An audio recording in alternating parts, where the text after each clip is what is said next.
Chers camarades, peuple d'Afrique, l'heure est grave. Peuple de Côte d'Ivoire. Au Parlement ivoirien,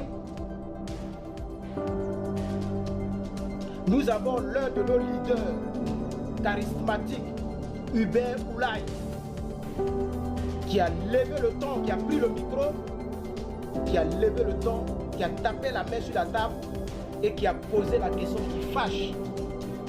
Il a posé la question qui fâche. Je veux qu'on voit mon logo, hein. Désolé.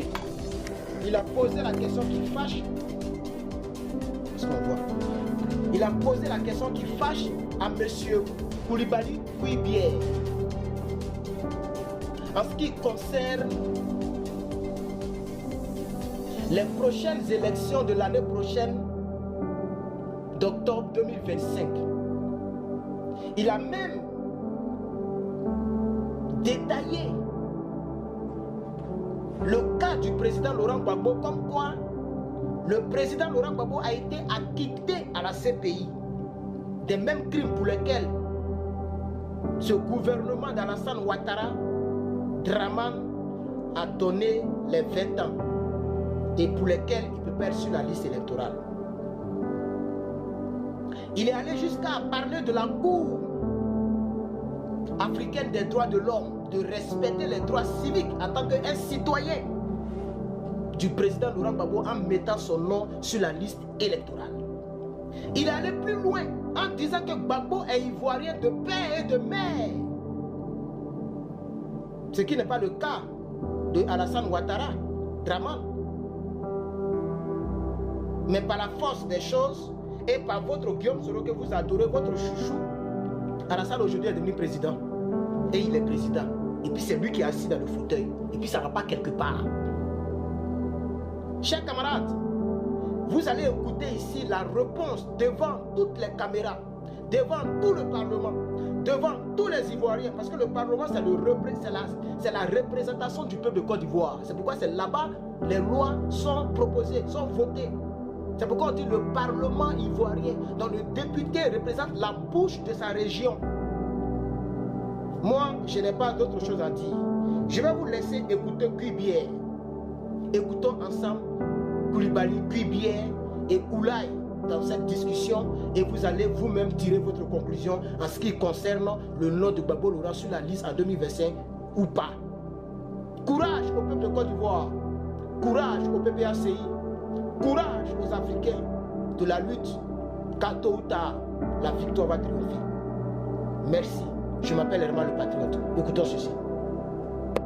L'inscription du nom du président Laurent Gbagbo sur la liste électorale. Ancien président de la République, ivoirien de père et de mère, acquitté par la CPI pour les graves crimes dont il était accusé, pris en compte dans la loi d'amnistie de 2018 qui dit qu'après le procès, son nom doit figurer sur la liste électorale. Vous êtes un grand juriste, il suffit de lire la loi d'amnistie de 2018 pour se rendre compte que l'amnistie s'applique bien au président Laurent Gbagbo.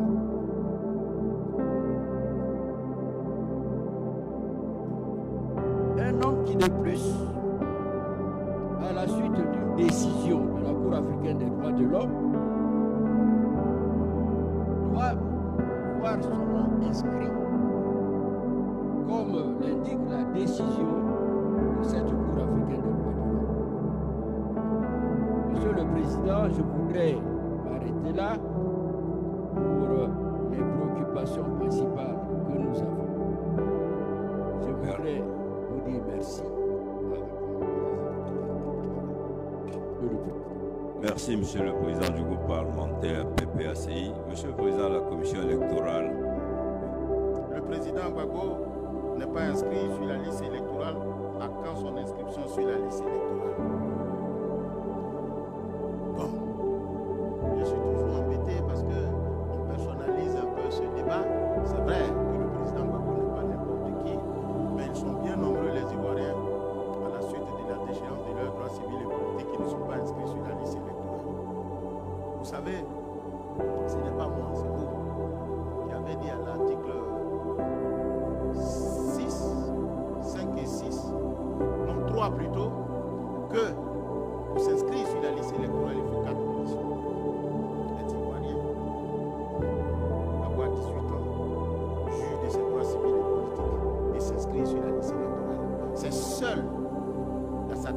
de ces 4 conditions qui vous confèrent la qualité d'électeur, qui est la carte qui vous autorise à participer aux élections. Ce n'est pas de mon plus. C'est de vous. Il se trouve qu'à l'occasion de la révision de la liste électorale, nous écrivons à la justice. Donnez-nous la liste de toutes les personnes qui sont déchues de leurs droits civils et politiques. Le président Gbagbo, comme tous les autres, se trouvait sur cette liste. La commission électorale a tiré les conséquences. C'est vrai. Il semblerait qu'en politique, il faut jouer au billard.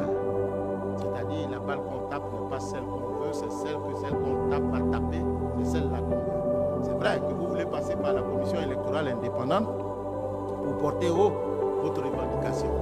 Mais je vous le dis, autant que faire se peut, pour ce qui me concerne, le président Gbagbo, comme tous les autres, ne peuvent être sur la liste électorale lorsqu'ils vont jouir de leurs droits civils et politiques. Et pour ce faire, quand ils sont condamnés, soit ils purgent la condamnation, soit l'infraction sur la base de laquelle ils ont été déchus de leurs droits civils et politiques disparaît par la voie de l'amnistie. Il se trouve, professeur, que vous aviez dit tout à l'heure, qu'il y a une ordonnance de 2018 qui amnistiait le président Gbagbo. Alors, je vais vous lire cette disposition afin que nul n'en ignore. Bénéficie d'une amnistie les personnes poursuivies ou condamnées pour des infractions en lien avec la crise post-électorale de 2010 ou des infractions contre la sûreté de l'État commises après le 21 mai 2011 à l'exclusion des personnes en procès devant une juridiction pénale internationale ainsi que les militaires et les membres de groupes armés. En 2018, pendant que cette loi était prise, cette ordonnance était prise, le président Gbagbo était devant la juridiction internationale. Mais toute chose dite, il faut retenir qu'il ne ressortit pas à la commission électorale indépendante de statuer sur l'état d'un citoyen. Si le ministère de la Justice constate que le président Gbagbo ne mérite plus d'être sur la liste des personnes déchues, le ministère va saisir la commission électorale indépendante et nous allons aviser. On aura failli lorsque sur cette liste, il y a des personnes qui n'y figurent pas et que par notre propre mouvement, on les a radiées par notre fait. Mais tant qu'il sera sur cette liste, c'est vous qui allez me reprocher de le remettre sur la liste électorale alors qu'il ne mérite pas d'y être. Donc voilà, nous sommes tenus par la rigueur de la loi dont vous êtes les initiateurs.